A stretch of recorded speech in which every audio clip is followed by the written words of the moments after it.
Rádio Esportes. Debate. Oferecimento TIM Ultra Fibra. Tem até 2 GB de velocidade na sua casa. Alexandre Simões, como você percebeu os episódios dentro e fora de campo ontem em Brasil e Argentina? Olha, o Cirilo, primeiro que por mais que seja um órgão independente, o STJD tem ligações com a CBF, principalmente financeiras, tá?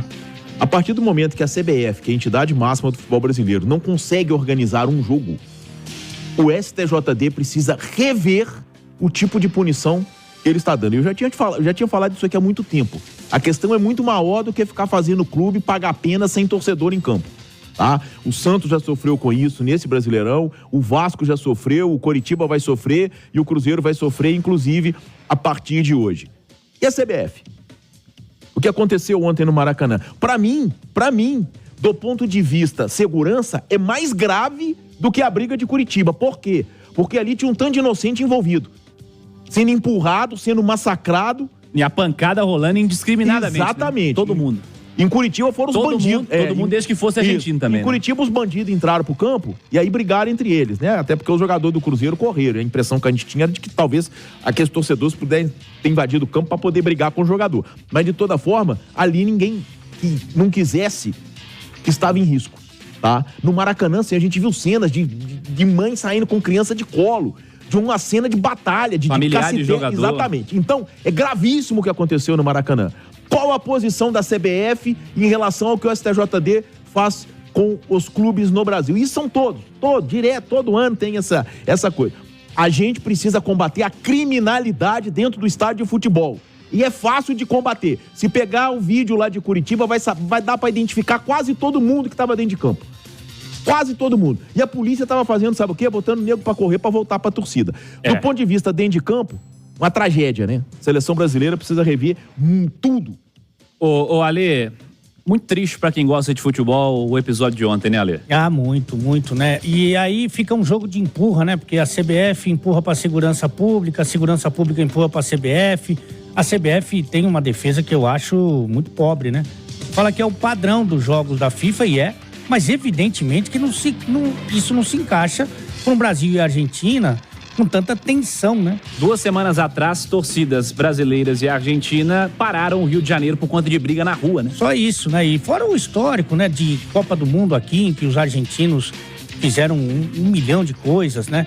Tem as manifestações racistas que ontem aconteceram, inclusive. Teve uma moça que foi presa por causa disso. No Twitter, ontem, da Argentina, também teve manifestação racista. Então, claro que aquilo ali estava prestes a explodir. Então você tem que tomar um cuidado especial para esse jogo. Quando o Brasil for jogar contra a Bolívia, contra o Peru, aí não precisa mesmo. Agora, contra a Argentina, com todo esse contexto, evidentemente que era necessário um cuidado maior, uma segurança maior. E aí aconteceu o que aconteceu, né? Infelizmente foi... e vai para o mundo inteiro, né? Porque é um Brasil e Argentina, um dos maiores clássicos do futebol mundial. Fica muito feio pra gente, né, Cirilo? É mais uma vergonha pra conta da CBF também, né? Uma organização juvenil e responsável do evento de ontem. A CBF que tem na sua seleção um treinador interino, que anunciou um treinador pro ano que vem, sem o profissional anunciado falar sobre o assunto. Bem diferente, inclusive, esse profissional do técnico atual. Seleção brasileira que não tem um diretor de seleções, né? Pra se ter uma ideia também. Enfim, e as imagens da violência, elas falam muito sobre a segurança pública aqui no Brasil também. Quem estava no meio, quem era argentino apanhou, né? Independentemente do problema, se estava fazendo ou se não estava fazendo aquela confusão na arquibancada. Muito triste, desanimador o que vimos ontem no Maracanã. Esperamos notícias melhores envolvendo a seleção brasileira em campo e também episódios na arquibancada. Tinha tudo para ser um grande jogo que foi ofuscado pelo começo do duelo. Vocês já pararam para pensar que a seleção brasileira não tem diretor? Não, já parou pra pensar nisso? Também não tem treinador, né? Não tem lateral direito, não tem centroavante. Não tem um tanto de coisa. Não tem organização. Já pararam pra pensar na gravidade das coisas que aconteceram? Cara, ontem tinha gente deixando o campo de maca, torcedor deixando o campo de maca, completamente ensanguentado, imobilizado. Cara, não dá pra normalizar essa situação. Não dá pra tratar com naturalidade. Ontem foi uma tragédia. Poderia ter morrido gente ontem. Gente que não tinha nada a ver com o problema.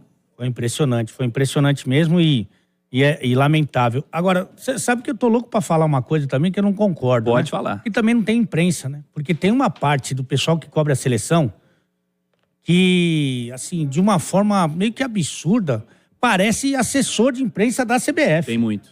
E tem muita gente que acredita e quer vender essa história, que o Brasil tá nessa situação por causa da arbitragem. Olha que novidade. Pelo amor de Deus, né? Quase não acontece aqui no Campeonato Brasileiro, Não, né? tem, não. Isso não tem, não. Culturalmente aqui tem pouco. Eu acho que a arbitragem foi péssima ontem, hein? Sim. Mas acho. você acreditar... Por exemplo, eu vou falar com o árbitro. Ô, juizão, olha o que você fez aí. Ele falou assim, dá uma olhada na sua seleção. Dá uma olhada na sua confederação. Você quer falar de mim? Eu tenho vergonha de falar da arbitragem, que não foi bem ontem. Mas se o problema do Brasil fosse a arbitragem, nós só resolvemos. E ontem, o presidente da AFA andando dentro de campo no pré-jogo e ninguém da CBF, hein? O presidente não tava no campo, não. E diretor não tem, né? Então não tinha mais ninguém também, não. Né? Ô Cirilo, olha, é uma situação desastroso que a seleção brasileira tá vivendo. Começou o ano com o Ramon Menezes de interino. Nossa. Que história o Ramon Menezes tem como treinador para dirigir a seleção brasileira principal, seja contra quem for. Aí leva o Fernando Diniz, que todo mundo... É muito fácil saber que não daria certo, porque o Fernando Diniz é um treinador que precisa de muito tempo e muita sinergia com o grupo, porque ele tem problema de relacionamento. É só a gente pegar o São Paulo de 2020, que perdeu um título brasileiro, porque do nada, num jogo em Bragança Paulista, ele resolveu brigar com o Tietê e com o grupo inteiro. Entendeu? É muito complicado, é muito difícil, é muito complicado. Não tinha treinador. Cara, o Dorival Júnior era um treinador muito mais... para o momento, porque o Fernando Diniz vem de um grande trabalho no Flamengo ano passado, faz um grande trabalho no São Paulo esse ano, e é um cara que tem, conseguiria levar a coisa de uma forma muito melhor. Um desastre total e absoluto a condução do futebol brasileiro em 2023. Abraço Ale, abraço Alexandre. Tchau, boa Vamos tarde. lá. Aliás, Ale e Alexandre, né? Os dois chamam Alexandre. Então, abraço Oliveira, abraço Simões. Melhor assim? Obrigado. Tudo bem. Vai indo lá no Monumental. Vou levar o Oliveira Um abraço. para almoçar. Tchau pra vocês. A filha do Tite, será que...